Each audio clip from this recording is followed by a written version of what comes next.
ಮಯ್ಯಾಸ್ ಕಿಚನ್ಗೆ ಎಲ್ಲರಿಗೂ ಸ್ವಾಗತ. ನಾನು ಶೈಲಾಮಯ್ಯ. ಇವತ್ತಿನ ಹೊಸ ರುಚಿಯೊಂದಿಗೆ ಅವಲಕ್ಕಿಯಿಂದ ಮಾಡುವ ಈ ರೆಸಿಪಿ ಹಸಿವನ್ನು ನೀಗಿಸೋದು ಒಂದೇ ಅಲ್ಲ, ಆರೋಗ್ಯಕ್ಕೂ ತುಂಬಾ ಒಳ್ಳೆಯದು, ಬಾಯಿಗೂ ತುಂಬ ರುಚಿಯಾಗಿ ಇರ್ತದೆ. ಇದೊಂದು ಹಳೆಯ ಕಾಲದ ತಿಂಡಿ, ಕುಟ್ಟ ಅವಲಕ್ಕಿ ಅಂತ ಹೇಳ್ತಾರೆ. ಕೇವಲ 1 ಕಪ್ ಅವಲಕ್ಕಿಯಿಂದ ಮಾಡುವಂಥ ಈ ತಿಂಡಿ ತುಂಬ ರುಚಿಯಾಗಿರ್ತದೆ. ಬನ್ನಿ ಕುಟ್ಟ ಅವಲಕ್ಕಿಯನ್ನು ಮಾಡೋದು ಹೇಗೆ ಅಂತ ಒಮ್ಮೆ ನೋಡ್ಕೊಂಡು ಬರೋಣ. ನಾನಿಲ್ಲಿ 1 ಕಪ್ ಆಗೋಷ್ಟು ದಪ್ಪ ಅವಲಕ್ಕಿಯನ್ನು ತಗೊಂಡಿದ್ದೇನೆ. ಅದನ್ನು ಒಂದು ಬೌಲ್ಗೆ ಹಾಕಿ ಅದನ್ನು ಚೆನ್ನಾಗಿ ಒಮ್ಮೆ ತೊಳೆದು ಅದು ಸ್ವಲ್ಪ ಹೊತ್ತು ನೆನೆಲಿಕ್ಕೆ ಬಿಡ್ತೇನೆ, ಚೂರು ನೀರು ಹಾಕಿ. ಈಗ ಒಂದು ದಪ್ಪ ತಳದ ಬಾಣಲೆ ತಗೊಂಡು ಅದಕ್ಕೆ 2 ಸ್ಪೂನ್ ಆಗೋಷ್ಟು ಕಡಲೆಯನ್ನು ತಗೊಂಡು ಚೆನ್ನಾಗಿ ಹುರ್ಕೊಳ್ತಾ ಇದ್ದೇನೆ. ಹಾಗೆ 2 ಸ್ಪೂನ್ ಆಗೋಷ್ಟು ಹುರುಗಡ್ಲೆಯನ್ನು ಕೂಡ ಹಾಕಿ ಅದನ್ನು ಕೂಡ ಚೆನ್ನಾಗಿ ಹುರ್ಕೊಳ್ತಾ ಇದ್ದೇನೆ.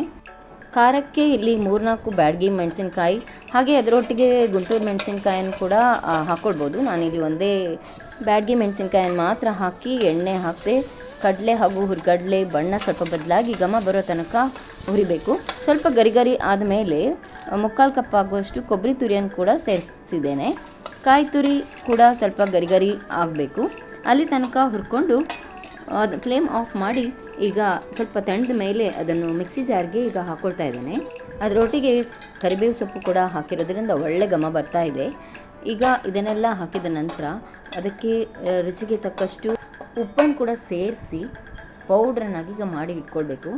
ಅದರ ಒಟ್ಟಿಗೆ ಬೆಲ್ಲವನ್ನು ಹಾಕ್ಲಿಕ್ಕಂತೂ ಮರಿಲೇಬಾರ್ದು.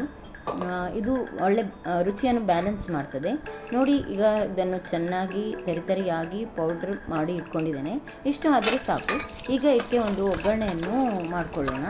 ಅದೇ ಬಾಣಲಿಗೆ 2 ಚಮಚ ಆಗುವಷ್ಟು ಎಣ್ಣೆ ಹಾಕ್ಕೊಂಡು ನೆಲಗಡಲೆ 1 ಚಮಚ ಹಾಕಿ ಗರಿಯಾಗಿ ಹುರಿದ ನಂತರ ಈಗ 1 ಚಮಚ ಸಾಸಿವೆಯನ್ನು ಕೂಡ ಹಾಕ್ಕೊಳ್ತಾ ಇದ್ದೇನೆ. ಇದು ಬಿಸಿಯಾದ ನಂತರ ಅದಕ್ಕೆ ಉದ್ದಿನಬೇಳೆಯನ್ನು ಕೂಡ ಸೇರಿಸ್ತಾ ಇದ್ದೇನೆ. ಇದೆಲ್ಲ ಚೆನ್ನಾಗಿ ಹುರಿದು ಸಾಸಿವೆ ಸೇರಿದ ನಂತರ ಕರಿಬೇವು ಹಾಗೆ ಅರಿಶಿನ ಹಾಗೆ ಜೀರಿಗೆ ಎಲ್ಲವನ್ನು ಕೂಡ ಒಟ್ಟಿಗೆ ಹಾಕ್ಕೊಂಡು ಒಂದು ಒಗ್ಗರಣೆ ಈಗ ರೆಡಿ ಆಯಿತು. ಅದಕ್ಕೆ ನಾವು ಮಾಡಿಟ್ಕೊಂಡಂಥ ಪೌಡರನ್ನು ಹಾಕಿ ಚೆನ್ನಾಗಿ ಕಲಿಸ್ಬೇಕು. ಈಗ ಅದಕ್ಕೆ ನೆನೆಸಿಟ್ಕೊಂಡಂತಹ ಅವಲಕ್ಕಿಯನ್ನು ಚೆನ್ನಾಗಿ ನೀರು ಹಿಂಡಿ ಸೇರಿಸ್ಕೊಳ್ತಾ ಇದ್ದೇನೆ. ಇದನ್ನು ಹಾಕಿ ಚೆನ್ನಾಗಿ ಮಿಕ್ಸ್ ಮಾಡಿ ಫ್ಲೇಮನ್ನು ಕೂಡ ಆಫ್ ಮಾಡಿದರೆ ರುಚಿಯಾದ ಕುಟ್ಟ ಅವಲಕ್ಕಿ ಒಗ್ಗರಣೆ ರೆಡಿ ಆಯಿತು ನೋಡಿ. ಇದನ್ನು ಮೊಸರು ಒಟ್ಟಿಗೆ ಕೂಡ ಸರ್ವ್ ಮಾಡ್ಬೋದು.